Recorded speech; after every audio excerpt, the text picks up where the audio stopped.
to the new podcast, episode number 74. My name is Steven. I am joined as always by co-host and producer extraordinaire, my man, Kelly. Let's get to it. Had a great weekend, as I always do, watching the fights last night. Left a little bit to be desired. It had some ups, it has its downs, like as most cards do. It was still good. I enjoyed it. We'll break down the UFC at the end of the show. But other than that, not a whole hell of a lot. Just a good relaxing weekend. Played some new video games. We'll touch base right in the middle of the show. Get some review in the reviews as well for y'all. And some fight news. What about you, Kelly? How'd you get up to? You have a good weekend, man? Yeah, I had a good weekend. I actually had the week off. Whoa, yeah, wow. So lots of video games. Rode around on the ruckus a bit. Nice. What else did I do? I don't know. Lots of Netflix. Holy moly, living it up. A little bit gym, stuff like that, yeah. One thing I actually did was I finished the Mandalorian series. Woo-wee. Nice. It's a good one. I can't wait for the next series to come out. Amazing. Absolutely amazing. Just never a dull moment in that series, man. Man, oh man, just action after action, problem after problem. It's just insane. It's such a great series. I recommend anybody out there to get Disney Plus. It's well worth the Disney Plus, man. Absolutely is it ever. It's so good. So good. I know when Disney Plus gets more content, it'll probably be much more, much more enjoyable. Right now, it doesn't have a ton of content. You can watch all the Simpsons episodes. Tons of cartoons, obviously. If you got kids, it's really good. And obviously any movie that's come out beforehand, all the Marvel movies, the Star Wars movies, everything like that. So it's well worth the value, and I really, really enjoyed it. But without further ado, let's get to some MMA news. In my opinion, I think it's probably one of the bigger announcements this week is Marlon Magic Moraes will be taking on Peter Yan in UFC Kazakhstan as a headliner in June 13th. UFC going to Kazakhstan. I have watched Fight Nights Global in Kazakhstan. It's interesting. The fans love their MMA down there. It's huge down there. Kazakhstan, and I wonder why we don't see. I know that they don't have a huge population in Mongolia, but I bet you any Mongolian fighter would be tough as nails. Kind of that middle Asian countries, like obviously the Dagestan, and now we see Kazakhstan here putting on a good show, and I'm actually excited for this fight. It's definitely got to be a number one contender bout. Whoever wins this is definitely going to be the next guy to fight for the belt. But I was just thinking, what a kind of, Moraes, he just has no choice but to fight the top guys, for the rest of his career here. Like, this guy is not getting any easy fights, and we see one here in arguably the toughest guy, if not, the next champ at 135 in Peter Yan. I really like the matchup, though, but how do you see that one breaking down, Kelly? Who do you think takes the W? Shit, I have no idea. Probably Peter Yan. I don't know. I'm gonna go with Peter Yan. Yeah, he's just so hot right now. He just beating the shit out of everyone in front of him. And it's going to be obviously closer for him. It's obviously not his home country, but he is from Russia, so it'll be much, much closer for him, obviously, than Marlon Moraes flying all the way, basically, on the other side of the world to fight this dude. Moraes is it's kind of like Michael Bisping, where they're doing him no favors. It's the toughest guys over and over. Exactly. He had to fight Aldo. Yeah, exactly. It's just one of those things where you just never can get out of it. Being so good, you have no choice but to fight the top competition, and he just can't get over that hump of being the champion. So it's going to be a tough go for him. Obviously losing to Cejudo, losing to Aldo, and here now he has to fight Peter Yan. Just what a rough go this guy has. But I guess it's the problem with the adverse effect of success, I guess. You know what I mean? You're staying at the top. He needs a win badly, though. I think that's the bottom line with this matchup. Yeah. He needs a win badly, and he's going to have a very hard opponent in front of him. But, I really like the matchup. I think I got to go, I think Moraes is got a bit more experience, obviously, but the strength of Peter Yan. I want to see, like I said, every time, any way you slice it, it always comes up to how do they size up. And I can't wait to see how these guys size up. I think Moraes is going to be noticeably taller, but we'll see on the reach. And who makes the scale? We'll find out June 13th. recently it's almost like who comes in with the better game plan? Because some Mm-hmm. people have been coming in with terrible game plans. That's I true. just don't understand it. Well, I think they kind of sometimes you get in your own head, Kelly. You know what I mean? You get in your own head and you think I'm gonna try something revolutionary. You know what I mean? And then they come out and they get the shit kicked out of them. Yeah, exactly. You know what I mean? Or I think it's who you surround yourself with. You know, if you don't have the proper people around you saying, "Hey, that's a terrible idea," you know what I mean? You need to have that guy in your camp. You know, bringing you back down to earth sometimes when you're this unbeatable force. It's like always the wrestlers that want to show off their boxing and the Yeah. strikers that want to show off their wrestling. Do what you're good at Yep. mostly. Absolutely. And just like change up a little bit to keep them off their guard. You know what I mean? Yeah, absolutely. No, some people try to reinvent the wheel too hard, and then they end up getting knocked out or something. You know, it was a perfect example of that was Johnny Walker. Yep. Perfect example of that. Coming in trying to be something he wasn't, and he gets knocked out. Yeah. You know, rough. Another fight announcement that's going to be really good in the 155-pound division. Dustin Diamond Poirier will challenge Dan the Hangman Hooker. UFC San Diego. It's in the summertime, too. They're going to go San Diego in the summertime? Holy moly, it's going to be a scorcher. I don't know, but they should plan a San Diego show for the fucking winter or something. Yeah. But it's going down in the summertime. Both these guys are going to be sweating their bag off, fighting each other in the main event. And another number one contendership bout here in Dustin Poirier versus Dan Hooker. Easily, you know, one of these guys, whoever wins this one, has to get the title shot. It'll be the second time, obviously, for Poirier. But Poirier just looks, he just looks so good. I think he's in the same position as Marlon Moraes, where he's so good at the top, he has no choice but to fight the top competition. And I think one win puts him back in there. I think he was looking good against Khabib until he got taken down and manhandled. But he was actually looking pretty good. But maybe it's 2 fights away for Poirier, but easily 1 fight away for Dan Hooker, the Hangman Hooker, going up to challenge for the belt against Khabib or Tony Ferguson. Only time will tell next month how that'll all shake out in the 155-pound division. Can move right along. I hope we don't see an injury or some kind of failed test and put this division on hold for another long time. We can finally see Khabib and Tony Ferguson finally fight. And really, you know, put the whole rivalry to rest. I really did like the press conference that we saw, you know, with Khabib. I liked how Khabib kicked the title, actually. You know what I mean? I thought he was just kind of saying, like, you know, like, fuck you. Yeah, I actually liked the move. Tony Ferguson coming out a bit weird with those gloves. You know what I mean? Those gloves are a bit weird looking. I don't know what the heck he was going with that. A suit and those, like, really, like, tricked out MMA gloves. It was kind of odd. He's going to go golfing after. I guess so. You can golf and fight somebody with these gloves. But I actually like the move of Khabib kicking the belt. A lot of people are like, oh, how could he? I was just like, these guys, Tony was acting like an idiot and he kicked the belt. He wasn't rude about it. He just kicked it out of his way. Get that garbage belt out of here. I would have done the same thing. But Dustin Poirier versus Dan Hooker. I think I got to give the nod to Dan Hooker on this one, man. Who do you think takes this one, Kelly? Tough call on this one. Very tough call. Damn it. I'm going to go with Dustin. Oh, there you go. I know. Experience. His experience is so good. Yeah. And he's training with Jorge now. Like, you know what I mean? Just totally. Oh, with, you know, that's a great training partner to have. That's going to be a tough matchup for either. It's another tough fight for Dan Hooker. I could easily see this one going 5 rounds. Hooker has great distance and kicks and stuff like that, but so does Dustin. So Yeah. That's why I'm kind of leaning towards him, just because of the experience already that he has. Yeah, I'm thinking we go. And Poirier's a better grappler, too. Yeah. Way better grappler. Hooker doesn't really have any grappling at all. They got to go. Poirier's going to give him one hell of a tough shot. But I just think, you know, just the young guy, Dan Hooker, I think I'm just going to go with him. Sticking with the, this is actually 145-pound. Ryan Hall finally getting his wish and getting a fight. And it'll be against Ricardo Lamas, UFC Oklahoma.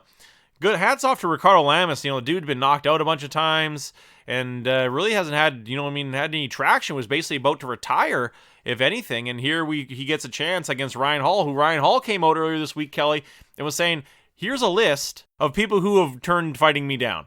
Turn down fighting me. Like, how crazy is that? You know, no one wants to fight this guy. No one wants to fight Ryan Hall, and here we have someone stepping up, and hats off to Ricardo Lamas for doing that and giving Ryan Hall a fight. The dude is lights out right now. With Ryan Hall's grappling is just on point. And he's going to have a tough... Carl Lamas is a good grappler too. But it'll be a great test for him in this one going down. UFC Oklahoma really getting a ton of dudes on it now too. This is going to be a great card for UFC Oklahoma. Moving to the heavyweight division, we will see, just announced, Alexander Volkov versus Curtis Razor Blades as the main event for UFC Saskatoon up here in Canada. UFC Saskatoon, I was surprised they had enough people to even fill half the stadium in that one-horse bow-hunk town. Jeez Louise, but yeah, I guess UFC going back to Saskatchewan. But I like this matchup. Either way, I like this matchup. This is a good one for a number one contender as well. We got all these great announcements this week, Kelly, of these number one title contendership bouts. You know what I mean? And none is of a higher value than this one, really. When it comes to Volkov, with his hot hand, and Curtis Blades really just beating the shit out of everyone except for Francis Ngannou. And here he gets his. Here he gets the, about to really showcase his skill against a very tough veteran in Alexander Volkov. Volkov's stand-up, I think, is going to be far too good for Curtis Blades, but Curtis Blades' wrestling may cause too much of a problem for Volkov. I think Volkov's got to keep the distance. If he keeps the distance, works a nice jab, maybe a push kick or a front kick or something like that, really works that into there, and avoids a takedown at all cost, I think he actually can win this one. I don't see this one going to be a quick finish. So I think that's the big thing on this one. Bet on a 3-round decision, or this will be a 5-rounder. Bet on the decision, and make sure you've recorded extra time on your PVR when you're recording this one, because it's going to be a long. I bet you it's going to be a good battle, but I can guarantee it'll be a long battle. I like that matchup though. I gotta go. I don't know. I think Curtis Blades. I gotta tip my hat to. Who do you think takes this one, Kelly? I think it just depends on what you said, if you can keep the distance or not. I'll go with Volkov, just go against the grain. Yeah. Nice. No, it's easily a toss-up. I just think with Curtis Blades, his wrestling is on another level. If he can just maintain holding Volkov down, I think it could be his night. Easily could go either way. As previously announced on last week's show, with the rumor of Amanda Nunes, who will she fight at UFC 250? It will be none other than Felicia, the Phenom, Spencer.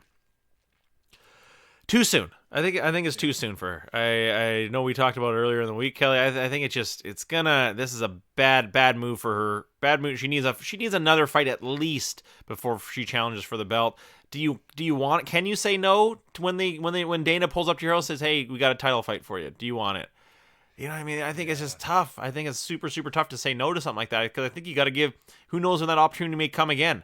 You know what I mean? So I think she had no choice but to take the fight, but I just think it's a bit too soon for her.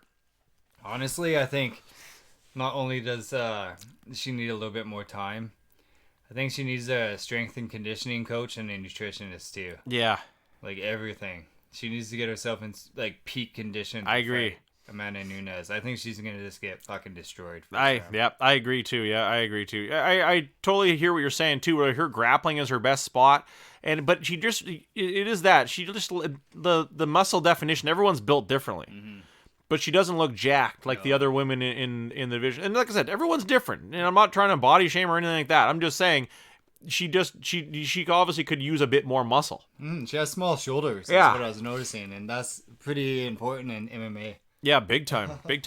And, to try to out-grapple Amanda Nunes, who has the complete package. Yeah. You know what I mean? It's going to be a long night, because her Amanda Nunes' grappling is going to be better than Felicia Spencer, and her stand-up is going to be light years better. Mm-hmm. I could see a quicker finish than Cyborg, obviously, but I feel sorry for her, because I think she has to take the fight. Yeah. I think she has to take the fight, but I just think it's a bit too soon for her career. And, it could be one of those things where the timing is the killer, but, hey, maybe she gets, she has the Cyborg loss, she got stronger from that and came back. Maybe if she, we're counting her out already. She could win, by all means, she could win. But, maybe if she gets this loss too, then she goes back to the drawing board, and maybe she does make some changes, and then she comes back and can challenge for the belt again. So, Yeah, it's like I like the. It's really the only matchup that makes sense for the division right now. For that women's division, it's the only matchup that really makes sense. Obviously, with the exception of Megan Anderson, but it was either her or her. You know what I mean? One or the other. Yeah. I wonder how much time she can spend at the UFC like fitness facility. Is getting in as good shape as she can until that fight. Yeah, it's a great question. I wonder what kind of deal they have to work out or whatnot. You know what I mean? Like certain people pay and certain people have to pay more than others or something like that. Or if you're under contract, it's free. Who knows? It must be free. Who knows? If you're under contract, I didn't see why not. I don't know. If you're a big name UFC fighter, right? That's true. Yeah, I mean, she's fighting for the belt. Doesn't get much bigger than that. Yeah. So. Yeah, it's interesting. But UFC 250, fuck, it is super stacked. I cannot wait for this card. Briefly, I wanted to touch base on it was a big announcement this week, actually, Kelly. Open scoring MMA. It was the first time ever in the history. It was in the Invicta Phoenix Series 3 in Kansas City, Kansas, not Kansas City, Missouri, Kansas City, Kansas. Leave it to the women to get shit done first, you know what I mean? It's like, let's try it then. Fuck it. Let's just fucking try it. Why not? It takes men a fucking month to like sit around in meetings and everything and just to discuss the possibility of trying it. That's how we like getting paid. We like those free lunches and coffee that are at these things. We're like, That's we true. let drag this out. We get a lot of free lunches here. So open scoring is a scoring system that the judges' scores for each fighter is announced, not like announced over the speaker, but it's displayed on the big screen. So all the judges can, will post their stuff. I see the goods and I think to see the bads of this, but I think the positives you obviously got to take from it is that it'll push the fights. A fighter will know he's down, and then he'll want to fight harder. I think it might make the judges better too, because every time they post a score and it's ridiculous, people boo them. Yeah, exactly. Yeah, exactly. So both fighters know how the judges score the previous 5-minute rounds of action within 30 seconds of the horn, signifying the end of each round. So once they do the horn, they get their score right away, basically. And there's a lot of positive response from it. I like it. The only thing I could think of the negative is now the judges kind of know what each other are doing, and then maybe sway the judges like, oh shit, I didn't score that one very well. But it could be, like I said, on the other way, the judge is saying, I'm an idiot. Yeah. You know what I mean? Missed something. Yeah, I must have missed something. Something like that. But do we see it coming to the UFC? I think it's getting the conversation going, and whatever. If it works, it works. If it doesn't, it doesn't. You can, try it out. If it doesn't, you'll never know unless you try it out. Yeah. I don't think it'll affect the fight that much. If you're down 2 rounds to none or whatever, and it's the third round, you're gonna come out blazing anyways, right? Yeah. So, if you think you might be close, most people will take the risk anyways. I don't know. I think it's just hold everyone a little bit more accountable. A little bit, yeah. And if it does make fights a little bit more exciting, I'm okay with that. Yeah, me too. Max Holloway was so excited. He actually went to the event too, just to watch it firsthand and see what go down. The main event was actually super, super bloody. I didn't watch the fight, but I just saw the pictures. It was, man, the one chick, her head was split wide open, right her forehead, right in the middle of her forehead. It was like a 4-inch gash. Invicta's always been good. Every card I've watched has been good. This main event was insane, and then she had a huge split underneath her eye too. Oof, she's definitely gonna have permanent scarring from that. I almost wish that the UFC didn't poach talent from Invicta and then give it to Bellator. I think that's all fucked up. Yeah, exactly. I think that's the biggest problem for it. Exactly that. As soon as you basically become champ, you basically get moved to the UFC right away. But it is an under series, and all those women I'm sure want the move. Yeah, that's true. I did see Elias Theodoro there. That is weird. Very weird. He's one of the ring guys. He was holding the belt though too. I think he's the main one. Yeah, he's the pretty boy, I guess. High as fuck. High as fuck. Just loving life. Just I am beautiful and I have a belt. It's not yours, man. That's the only I don't belt he'll care. get close to. It's hilarious. Oh boy. Oh my god. Any, I can't imagine being paid for that. I know, I'd be like embarrassed. Nah, I think I'd take it. I'd take it, Yeah. but I'd be embarrassed. A little bit. I would invite like my buddies over. I'm like, hey, everybody, you guys want to come check me out and be as a ring guy? I'd need to be high too. No wonder you got that license. Fuck. It's so cool you just get through this. Just to make it not so awkward. That's hilarious. Any news you want to talk about, Kelly? Any news you thinking of? Sean O'Malley's back. Yeah. But we'll talk. Yeah, we'll talk about that later. Yeah. Wow, was he ever? I'm just fucking excited that he's quit fucking smoking weed and doing steroids to get back in the UFC. Well, you know what I mean? The dude is pretty scrawny. I wonder where the hell he even did steroids for. Yeah, I wonder if he has some sort of like Crohn's or something. Oh, maybe. Like, yeah. Some people have trouble gaining weight whatsoever, right? So I wonder if he has. Maybe. Moving right along, let's talk some video games. Play a ton of Orna. Obviously, really grinding for that next level. Grinding for 220 right now. I got to 219. And they got the new raid boss was announced. Yeah, Morrigan is her name. She's like a witch. And super tough. It's obviously for the tier 10. Morgan the Witch. Somebody had to break up. It's The Orna development team.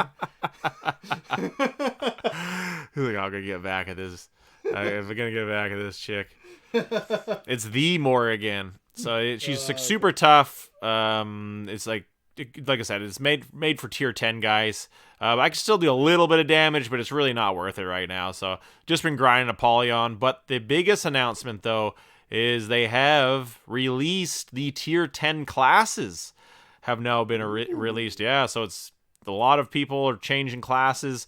They start at 15 million orns, and the main ones are 20 million orns. So it's pretty crazy. Yeah, it is a lot. The DD is like the god class. Basically, just massive stats, tons of craziness with it. All these different seals, looks like poison seals and that type of shit for its attack. But let's take a look at the abilities here. It's kind of like an Omnimancer, I guess. Interesting. And you lose. That's the biggest thing about the new tier 10s is you don't need to do your daily buff. So that's really, really nice. No more daily buff is pretty gosh darn sweet. It's kind of annoying. I don't mind. It's not that big of a deal for me, but having to do the daily buff every day is a bit, cumbersome right in the beginning, and you have to do it or else your whole day is fucked type thing. But so we got the DD, which is probably the one I'm going to go for because I'm so far away still. I still need five levels right now, Kelly. Takes for like one level takes me like a week. You know what I mean? It's like 5 days for one level for me. And it's the grind is just so crazy. So, but in a month I'll be like this and I'll have definitely 20 million orns. I already have like 7.5. So and I'm only not even level 220 yet. So we got that one. We got Beowulf, which is kind of like the Bahamut, like exactly does the tamer abilities. Your pet's super tough. A lot of the people have switched over to the Realm Shifter, which I'm happy about because the Realm Shifter isn't very good. So it's more of a PvE. He's great for PvE. He just crushes dudes all the time for PvE, but he just has a lot of hit points, so I'm not too worried about fighting him. What the heck is this? He does heal pretty high though. That's the only good thing he's got going for him, but. At least it's fun to fight him. I was worried when because the two dudes who roll around here they're level 230. I was like shit. I'm really not looking forward to them when they get to the next class. And then it'll just be harder for me, and it actually has been easier for me. So I've been happy with that. And they've both switched over to Realm Shifter. And the Heretic is the other one. A lot of they went to a lot of magic stuff, and surprise, Kelly. They have added spells that can crit. Remember I was just talking about last show. They did. They listened to the podcast, and boom, we got spells that can crit now. So it has changed. Since I have to be 220 to get all the spells, so I'm really grinding 220 hard. But I have found a few of them out in the shops, out around. I haven't really leveled up. I haven't really tested them out fully yet, but just been kind of rocking the setup I've been going with right now. There's Heretic and there's Gilgamesh as well. I guess he's kind of like a warrior style, and I guess like to be like the Titan Guard equivalent, I guess. So it's interesting and gives you something to look forward to if you're at that high level again. And I definitely want to go for the God class for the deity, and I think it'll be a lot of fun. I think that game will really change then. But then the grind will be almost over. The grind will be basically over almost by then. I actually have 8 million orange as of this morning here. Played a lot yesterday. Riding my bike around and rode my bike in today. Got level 20. Our kingdom is now level 20, so that's really interesting. Like I said, now that's how we open up Morrigan, and it's actually attracted a few people being level 20 to have all the raid bosses. We're actually ranked 150th now, so it's pretty good. We're just the up and down of having the kingdoms is pretty crazy, but it was pretty cool to get that momentum there. And what the heck else? Oh yeah, just the new classes. Yeah, so that was about it for the game. Really, I'm just excited. Still really enjoy playing. And like I said, it's a bit tougher fighting these new classes, but they aren't unbeatable. So that's what I'm happy about. Played some Planetfall. Had a crazy ass war. I was attacking this dude. This fucking dude. He took over a bunch of spots that I don't have anything in them, but I've claimed them. Like they are mine, and you can take them over, and it's not really that big of a deal. Like you don't have to declare war. Like he has moved in on my shit, and he does get negative stats. Like even so much so, like it gives me like these things I can cash in. So if I do declare war on this dude, everyone doesn't hate me. So this guy took over like 3 or 4 of them. So then I'm like, fuck this guy. I gotta attack this guy. So I attack him. And I just kind of steamroll the first base. The second base, though, I wasn't prepared. The fucking thing had turrets and shit. So I came up with a crazy strategy because the first time I just got manhandled. I got just chewed up by the turrets. I got too close, and he had tons of dudes too. He had a massive army that was sitting there for me too. So I just sat back with all my dudes, waited for him to slowly send out one guy after another, and I'd chew it up and then just destroy it. And then eventually got right down to the last of the dudes. Man, it was tough. I lost a lot of guys in that battle, but it was a really, really crazy battle.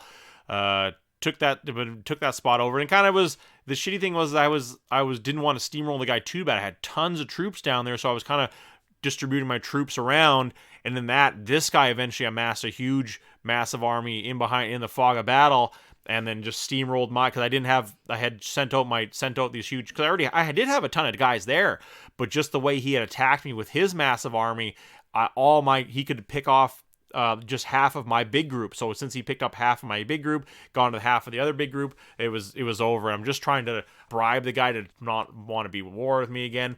But then as I'm battling this guy, everyone else is starting to slowly get pissed off at me and declare war on me. I'm like, what the fuck? This guy, he caused it first. I declare war on him because he took over my spots, and then everyone hates me for it. Jeez Louise. So I kind of gave up on the game. It's fun and everything. I started a new one as the dwarves. The dwarves are actually pretty cool. My main guy is like a tank, so it's actually really cool. So I'll still play a little bit here, but I think I'm going to go on to the next game. I downloaded Fishing Sim World. It's a fun little game. Just you ride around, in your boat fishing and shit like that, and you do tournaments and get sponsors and make money that way. So it's a fun little game. I caught some fish. It's just simple fishing game. It's actually quite relaxing and fun. Obviously not a game I'm going to play a ton of, but I downloaded another game, smaller game too, Alien Isolation. I downloaded. Didn't play a ton of it, but I got into it a little bit just today because it just got downloaded last night.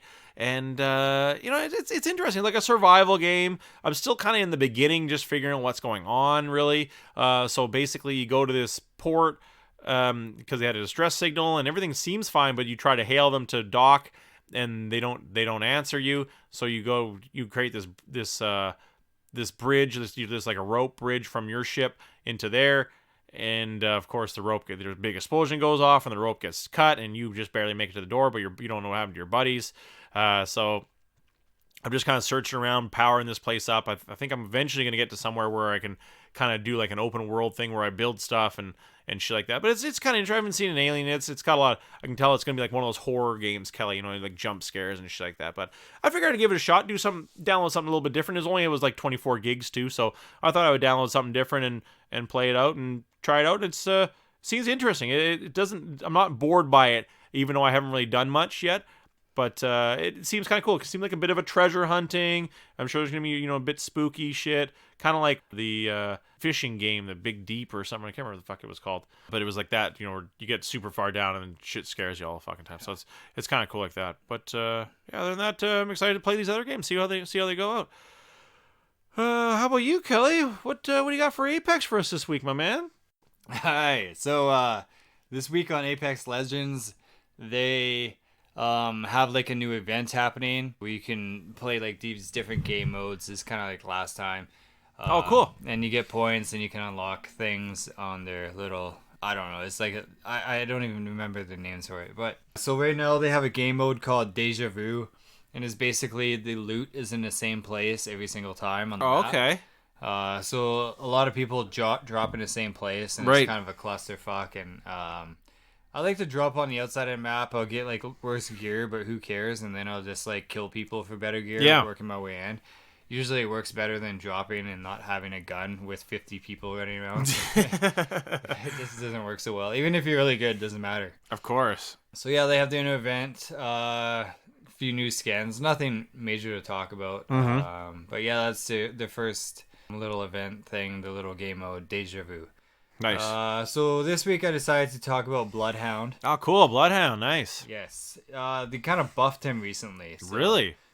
he's actually really good. So he's a technological tracker. Bloodhound is known across the Outlands as one of the greatest game hunters the Frontier has ever seen. And that's about all anyone knows. Their identity is a mystery wrapped in layers of rumors. They are fabulously wealthy, a bloodthirsty murderer, a Goliath whisperer, a former slave, half bat, and a dozen other things depending on who's whispering. So they don't know much about him. Yeah. Age, anything. His tactical ability is the Eye of the Allfather. So that basically uncovers enemies through walls and stuff crazy. like that. And they buffed it so it's like super far now. Really? So you can hit it and it'll just like scan everybody within like, I don't know, like 50 miles. It's crazy how far it goes now. The only problem is people can kind of see where it's coming from because it goes outwards. So if you use it, people kind of can know where you are too. So it's better used if you have your like full squad with you and you're just like gonna go into a building or something like that. Not if you're alone and you scan, because then you might scan a whole team that starts chasing you, right? I didn't know that. I don't think I've ever used Bloodhound before. Yeah, it's a really good tactical ability if you use it properly. Nice. So the passive ability is a tracker.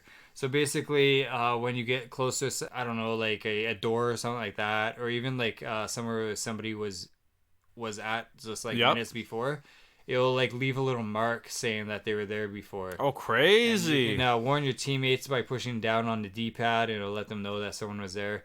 Or like if a crate's open, it'll say, someone was here. So you can kind of tell when someone was there. So if you're with your whole team and you go somewhere and you see like little marks saying someone was there recently, that's a good time to use the Eye of the Allfather. Oh, yeah, I see. Well, that's really cool them. how they work in tandem like that. Yeah, so you can use that. And then the last one is his ultimate ability is the Beast of the Hunt, and that turns everybody red and makes you walk and run really fast, side to side. Really fast. So it goes thermal. So you could use the Eye of the Allfather. You could see if anyone's there. If someone is there, you use the Beast of the Hunt. And then the only problem with Beast of the Hunt is sometimes it's hard to tell whether someone's on the opposite side of a wall. Because it's glowing thermal, right? Other than that though, it's like you're moving super fast. It's harder to get aim on you, but if you're like good at aiming, then you can shoot someone down pretty quickly. Enhances all your senses, allowing you to move faster and highlighting your prey, basically. Crazy. I didn't know you had all that shit. Yeah, so every legend has its own tactical ability, passive ability, and ultimate ability. And so that's this one's. And like I said, recently it was buffed. We'll talk about one per week, like last week. But no, that's cool. Bloodhound. So, he's a really good character. I actually don't use him much. But when I do, I usually do really well. Yeah. So I don't know why I don't use him much. I just, I guess it just doesn't feel like his abilities don't feel right to me. I don't know. Oh, it's good to switch. It's good to switch it up every once in a while too. Why not, right? Yeah. So, But yeah, some people, they just murder with him like crazy. So I'm pretty sure I have a badge that says I killed like 4 people within like 10 seconds or something with him. So he is pretty good. Crazy. Yeah, so that's my Apex Legends for the week. Nice. I'll come back with I more. like it. They should have more game modes next week, and I'll talk about another legend. Try out Bloodhound today. And hit up Kelly at and new podcasts if you guys want to have a very good, reliable team member. Quick kills. Quick kills, exactly. Sometimes I even give other people my shields if they suck. Wow, what a nice guy. Yeah, I give them a purple shield and switch with their white because they suck so bad. If you suck, he'll give you his shield. Yeah. I don't even care about winning. I just want to have a good game where people don't run away when there's danger. It's a shooter. You shoot the other people. Exactly. People look at it like a survivalist game, like a zombie apocalypse. It's like, if my team goes against the zombies, I'm running, man. I don't want to die. It's like, how are you going to win at the end? Oh, I never thought of that. I guess I'll eventually have to die at the end. I play a little PUBG, too. It's interesting. It's okay. A bit clunky on the Xbox. Okay. It was a bit clunky, but it's okay. Phone version apparently is pretty good. Yeah, I've heard a lot of people actually play it. But that's phone. Yeah, exactly. Weird. Can't imagine playing a third-person shooter on a phone. That's the kind of thing that threw me off being a third-person shooter. I think I had to get used to it, but it's interesting. I think maybe on a tablet with a controller, but not on a phone. Yeah, not on a phone. All right, then. Well, we're doing good on time here. Let's take a quick little break here. We will be right back after these brief messages. Is your horse old and tired and you're looking for a new upgrade? Try the 2020 Tesla. Beats a horse off the line every fucking time. Tesla. Don't want a Tesla? Try the new electric horse. Charge port conveniently located underneath the tail. Electric horse is not waterproof. But it still poops for some reason. It's still poop. Be sure to recycle your electric horse poop. It poops out batteries. Like double A's. Using an Xbox controller. Double duty. Recycle your batteries. After a long night of drinking countless beers, be sure to drink a tall glass of water. Mixing beer and water since 1802. Welcome back, folks. Hope you enjoyed our commercials and go grab yourself a cold, tall glass of water on the house. Tap water, that is. Let's get to it. Back by popular demand. Reviewing the reviews. Gonna go Walmart in Las Vegas, Nevada. I think we'll just do we gotta do an international one. We gotta do an international one. A Walmart in Europe or in even Africa or Asia somewhere. We'll have to do a Walmart out of the North American region here. This one here, 4 stars, 3,076 reviews. Walmart Supercenter in Las Vegas. Let's take a look at the reviews here. A lot of love. I don't understand what's all this love with these people for these fucking things. Somebody complaining this is a long ass one. Putting people's names on blast too, saying they're the worst managers ever. Damn. Holy moly! Everyone loving it. I love this person just like taking random pictures. Okay, let's go with this one. They got random pictures and they gave it a bad review. MB 70 reviews, 124 photos. 1 star 2 months ago. The worst customer service ever. No respect at all. I will never go there again. And then they just got random pictures, Kelly. Like, look at this. It just random pictures of aisles. Wow. What is, you know what I mean? That's a great picture of the customer service. Very weird, eh? I guess he's like, look, there's no customer service people down these aisles. I know. None. I took like 4 pictures. I don't see anybody. This one is just wacky. This one, I gotta read this one. It's a bit of a longer one, but this one's just wacky. CM 20 reviews, 5 stars 3 months ago. I know. Tonight it was excellent. The store is really clean, floors and all. All the shelves were neat and tidy, at least in all the departments I was shopping in. Most employees are stocking shelves while I was there. All 3 that I passed by with my cart all asked me how I was doing, if I needed help finding anything. One other lady's stockings saw we were looking for an art kit. So while we're standing there, decided she ran and found me at least 3 different ones that weren't on the shelf I was looking for. Guess they were on an end cap not too close by. Well, anyway, I bought the one she brought for that. Definitely, I'm paraphrasing here for that one. This is rough.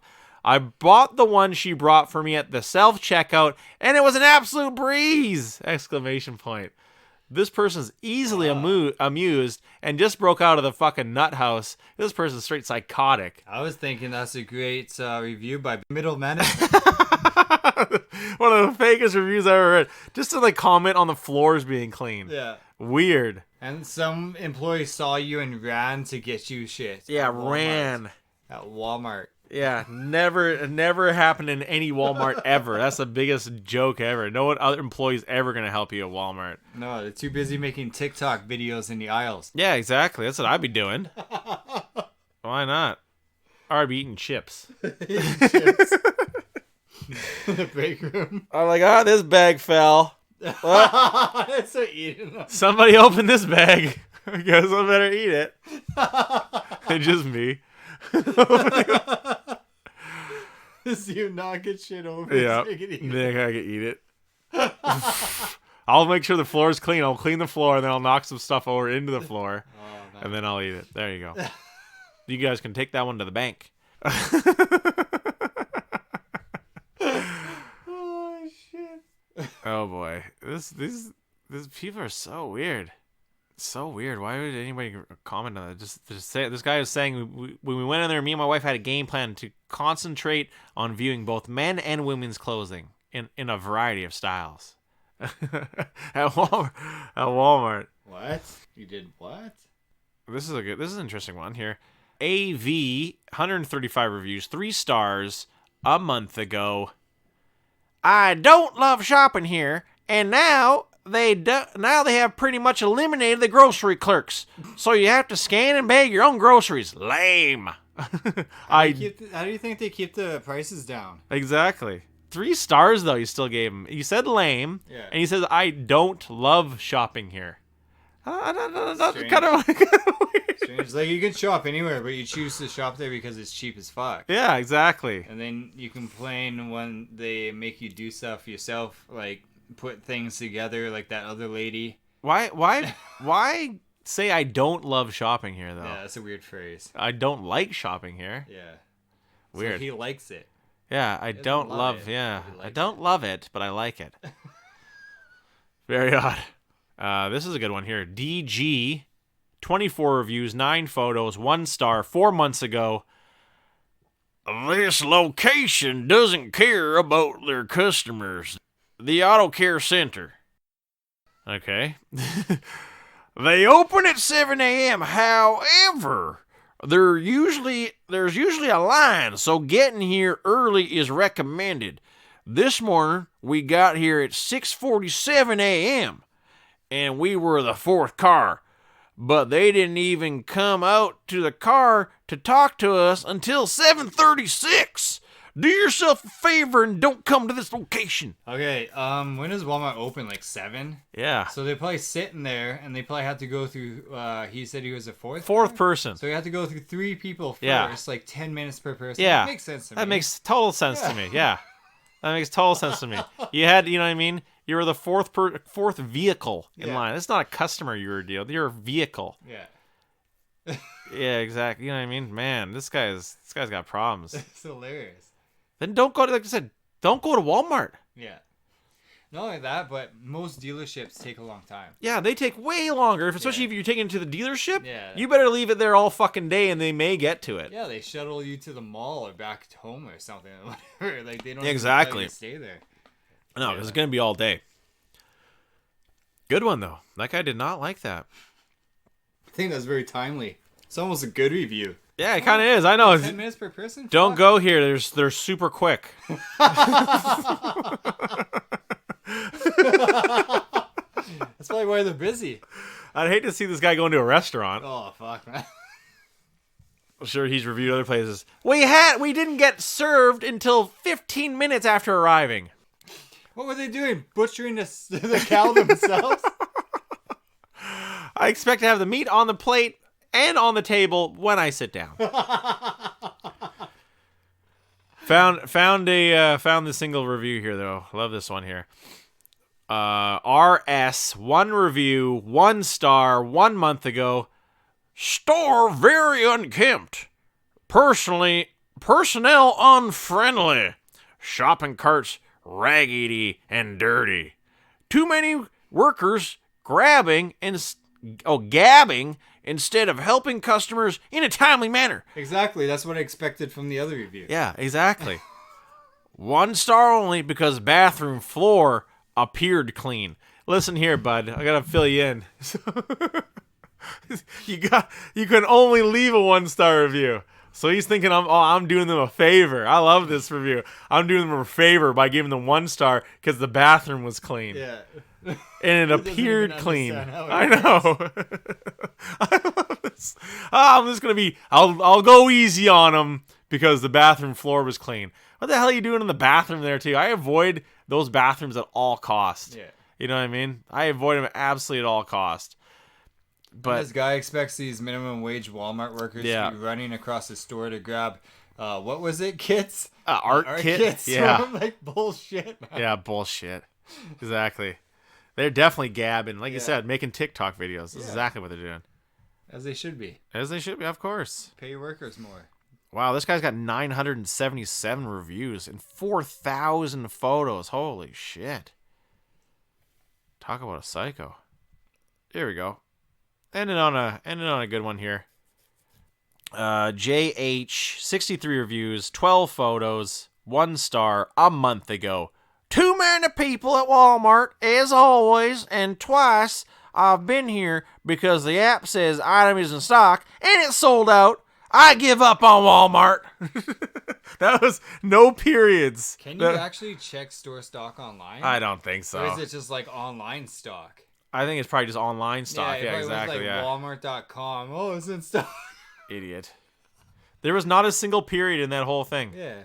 One just massive sentence. I love also, it. a lot of times if it's like in stock on in the store or whatever through like online websites, often you can reserve it. Yeah. Put it on hold. Or call the store. Exactly. Just be like, hey, I'm coming to pick it up. Can you put it on hold? You didn't have to drive all the way down there just because. So he went halfway there. He used the app. Yeah. But still drove down there. You know what I mean? Weird. Yeah, I don't know, man. This guy gives up on him though. Give up on Walmart. I like to see all these people. There's other people just posting such random photos. It's just so weird. This person. Oh, there was another 1 star review of someone that bought PlayStation headphones. Let's move along though. Let's. I'll read this last one. This is actually a good one. Oh, this is actually a good one. DH 1 review, and it's only 4 days ago. 1 star 4 days ago. I bought PlayStation headphones that were broken already. Went to return them the same day. ... They told me I had to pay another $20 for another pair. They're complete trash. Don't go. $20 pair of headphones though? PlayStation headphones? $20?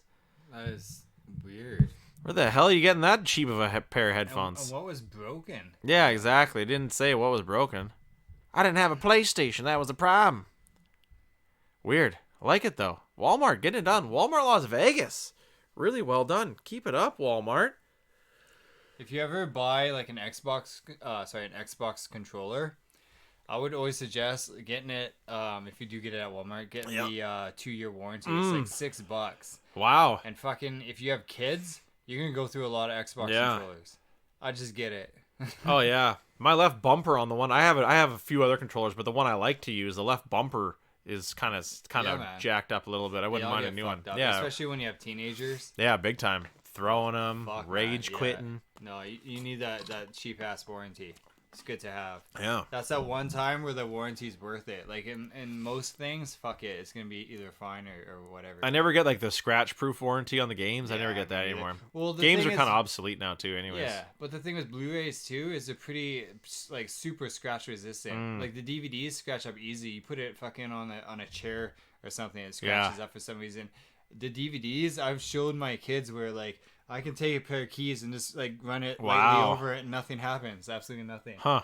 The Blu-rays are a lot stronger than DVDs were. Makes sense. So I've never got a on the new video games because they use the Blu-ray technology. I've never got the scratch. Every time I got the scratch protection, I never cashed it. I never had, you know what I mean? Ever since I started getting it, I never had to return a game because of it. EB Games is being smart with that shit. Yeah. I haven't even been in EB Games in forever. Anyways, That's true, Abe. You just download most of this shit. Man. Yeah. Just I download go out to a mall and get coronavirus or some shit. That's true. Moving right along here, Kelly. Let's break it down. UFC 248, Adesanya versus Romero, going down in the T-Mobile Arena, Las Vegas. Great card. I really enjoyed it. Break it down here. Gerald Mearshkant choking out Darren Wynn. It was a huge one for him. Mearshkant, he sure can. Kelly, hilarious. Sees me in real life, beats the shit out of me. Rodolfo Vieira getting a super slick submission there in the arm triangle choke. Sparabek Safarov. Marco Madsen, the Olympian from Denmark, gets another win over Austin Hubbard. He looked good too. He's a smaller 155 though. I don't know how this guy's going to really compete. He's quite small, but he's tough. He's a great grappler. You know what I mean? Great grappler. That's what's crazy about him. And that brings us to Sugar Shane O'Malley in his absolute beatdown of Jose Quinones. That guy always looked good.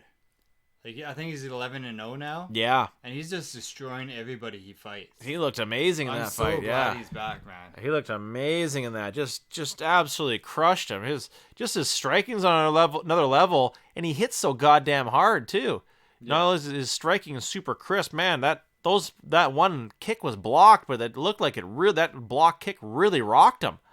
Yeah, man. No, he's tricky with his kicks. You know what I mean? He's like one of those people kind of like Israel when he's actually on his game, or John Jones. But he's tricky with his striking, and he's very technical. He knows how to lean into it, punch and twist. Like he does all the right things. Yeah, man, I just love his fighting style, and I think he's gonna be a big name if he can keep out of the USADA's little whatever you want to call it is the trap.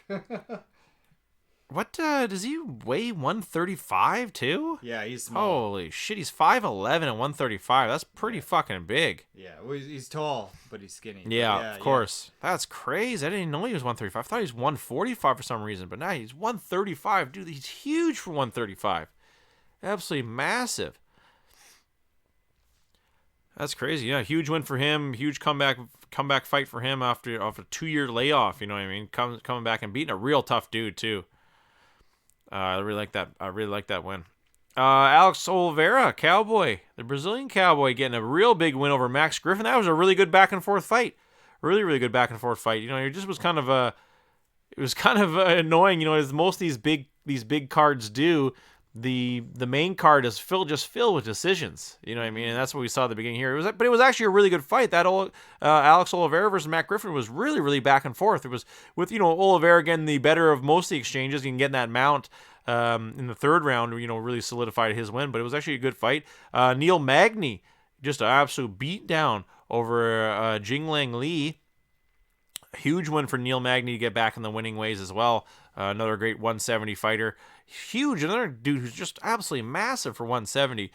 Big win for him. He kind of got wobbled there a little bit in the first, but came back and really put it on him. Really was just working some great wrestling, mixing it up with his punches. And then we see probably one of the KOs if one of the fights of the year almost. Beneil Dariush getting that huge KO victory over Drakkar Klose. Huge win, man. That was crazy. Really got wobbled. Almost, the first round, Dariush gets that crazy, gets basically back control the whole round, basically.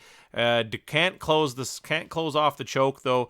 And then the next round, Klose, just really racking him up and hitting Dariush hard, but then Dariush just landing that super crisp punch right on the button and knocking Klose out. Crazy win. But Dariush doesn't have that many. He doesn't have that many KO wins, but this is a huge victory for him, man. Huge victory. He needed this one badly to stay relevant in the division, and he really does with this one here. I really liked it because I didn't really like Drakkar Klose was kind of talking some smack about Jorge Masvidal before. It's like, keep the dude out of your mouth, man. Really, you know what I mean?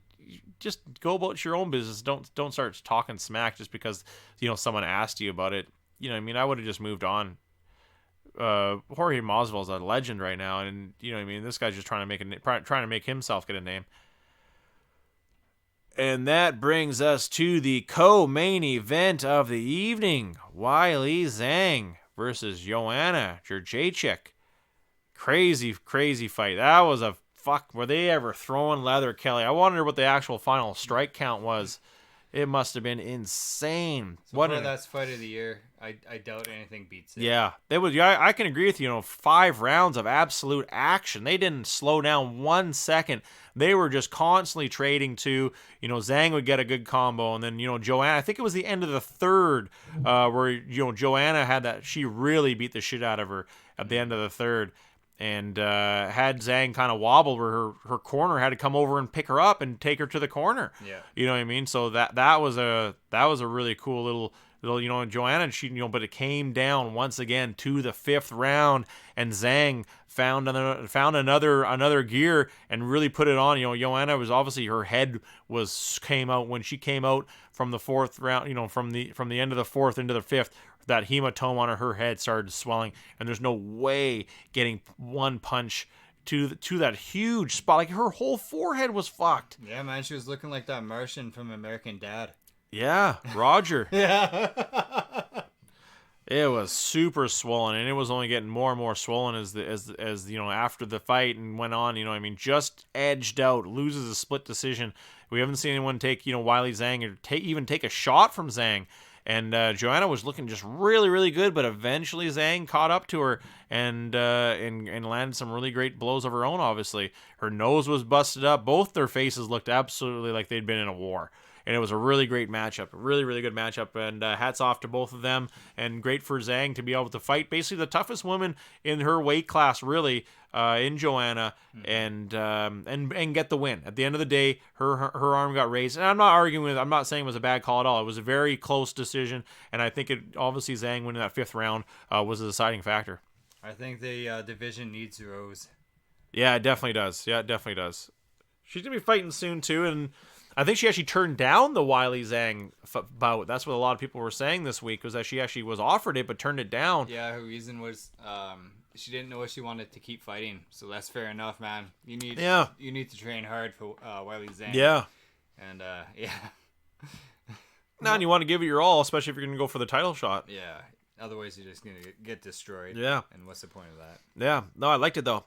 Good matchup. And I think it leads obviously open to Rose Namajunas to be fighting the next. Just the only one that makes sense. What do you think happened to Emily Whitemare? Transported to the hospital after losing weight. Was it it was after the weigh-ins, right? It was after the weigh-ins. Probably she could have been, what happens is a lot of times is they get constipated or they get gallstones. Yeah, maybe. You know what I mean? So maybe she had a stone she couldn't pass. The weight cutting is super bad. Like I said, a lot of the dudes that's what happened to Robert Whittaker one time. He got constipated so bad from the weight cut that, like I said, you need water for your shit to go through. And I heard it was like 2.5 pounds you missed weight by. Wow. Shit, yeah. It could have been constipation or her kidneys could have shut down. So one or the other, you know what I mean? I couldn't imagine how your body feels when you start to rehydrate. It's probably got to be a fucked up feeling. There's no way that feels like just normal. Yeah. Fuck. And that brings us to the main event of the evening. Israel, the style bender Adesanya versus Yoel, the soldier of God Romero. Terrible fight. Yep. It sucked. Really, really boring. I didn't like Yoel at the end of the fight kind of saying, oh, he didn't want to fight me. He didn't want to fight me. When really right off the bat, what did Yoel do? Yeah, his controller is broken. He came out and stood there. Yeah, he just came out there and stood there. Moving his arms back and forth around his face. He just came out in there and did nothing. I think he should have went for a few more takedowns. Obviously, that's easier said than done against Israel. Israel did do a lot of running. He landed that leg. The leg kicks were what won it for me. He landed a ton of leg kicks, really. But do you want to win a fight by leg kicks? You know what I mean? Yoel didn't look like his leg was hurt. No, and obviously, then Israel's like, oh, I fucked his leg up. Yeah. Look at his leg. And Yoel's just like walking around like, okay. Yeah. Yeah, exactly. Yeah, exactly. You need to tell yourself a reason why you want to fight, I guess. Exactly. It doesn't. I know exactly. Especially like that. Like, man, his leg is beat up. Like, it's his leg, dude. Yeah. That was like a bad draw. Basically was. But I'm not mad with the decision on this one either. Neither of them really went for it, and it was Israel is the champ. Yeah. So it's like if no one's gonna fight, he's gonna keep the belt. Exactly. That's just the rule of the rule of the belt of owning it. You get that champions. A little bit of that champion's luster with having the extra added incentive to keep it. Yeah. Terrible though. The thing I hated in the end was Yoel Romero just like repeating himself like 10 times. He just kept on running. It's like, holy shit, we got it, man. We understand. He was using distance. Okay. Yeah, exactly. Whatever. I know, exactly. Really bad fight. I don't like the post-fight interview of the loser. Really, I don't think the loser should get the post-fight interview. He can talk in the press conference afterwards. I don't like the post-fight loser interview myself personally. The Joanna one, I did not like that as well. Her face is fucking super swollen. Let her go to the back. Let her go to the hospital. Yeah, I totally agree. I did not like hospital ASAP. Exactly. You can't interview somebody and get some answers out of it. Especially she looked embarrassed. You know what I mean? But she put up a good fight. I think she definitely leaves the door open for her to get a rematch. And with Israel, he didn't really even beat up Yoel. You know what I mean? He beat up his leg. Yeah. But Yoel was really still coming strong at the end of the third. You know what I mean? But I'm sure his leg's been kicked a million times over. Yeah. And, he's probably not feeling great today. Yeah, of course. But it's not like he's feeling beat. I thought he smucked Israel a few good times too. Really, I think he landed some actually pretty decent blows. But that's the problem, is like a few good times. Yeah, exactly. Like the entire 5 rounds, exactly. So, just a terrible main event. But here we see a guy, just like Anderson Silva, same thing. Anderson Silva put on a lot of bad fights too that were very similar to that, where he just would do enough to win, and we see it here too. Did not like it. Yoel was barely even hurt. I could see, maybe another one of that. Henry Costa being super pissed off afterwards, and in his very bright, colorful shirt.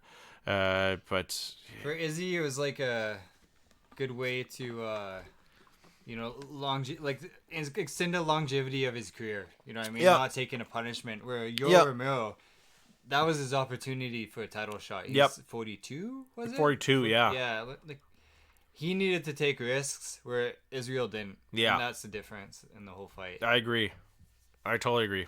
He had that crazy opportunity off of a loss to all of a sudden be fighting for the championship belt. He definitely should have put the pedal to the metal. I think a bit more obviously in the later rounds too. Yeah. It's almost like he expected Israel to come at him like Costa did. Just like come straight at him so they could throw down. Yeah. Like, no, it's never how he's fought. So yeah, it's odd with that too. So very weird. Where does this end up? Who gets the next shot? I guess Henry Costa is really the only guy to who's in the lineup right now. Really, I want to see that now. Yeah, me too. He will bring it to Israel. Yeah, me too. He's a bit bigger than Yoel too. I think the size disadvantage and the reach, I think, Yoel was constantly chasing him as well a lot that night too. And when Yoel did grab him and push him up against the cage, that's when he was lining his strikes and doing the most damage. If Costa can implement that in his game plan, where he just bullies him, keeps him up against the cage, keep throwing, don't let him set up and nothing. Yeah, I think he might be able to take it, but who knows, man? Because Israel's a beast. Yeah, that's true. He's very tough to fight for anybody. just a bad matchup, I think, stylistically wise for a lot of dudes too. But shitty card. Well, main event. Yeah, main event. Sorry. That's what I meant. Yeah. Great card, shitty main event. But I guess that just about wraps up the show here. Just want to give a special shout out to everyone out there listening. Love you guys for tuning in every week. Whether you're just driving around listening to us or listening to us at work. Always appreciate it, man. Everyone tuning in. It means a lot to me and Kelly when everyone listens and have your input and check us out on Twitter. Well, then that about wraps up. Kelly, anything you want to talk about? No, I'm good. Yeah, I'm good too. Let's close out the show. Episode number 75 come up next. 75. Almost at 100. Well then, for myself and Kelly, producer extraordinaire, you've been listening to the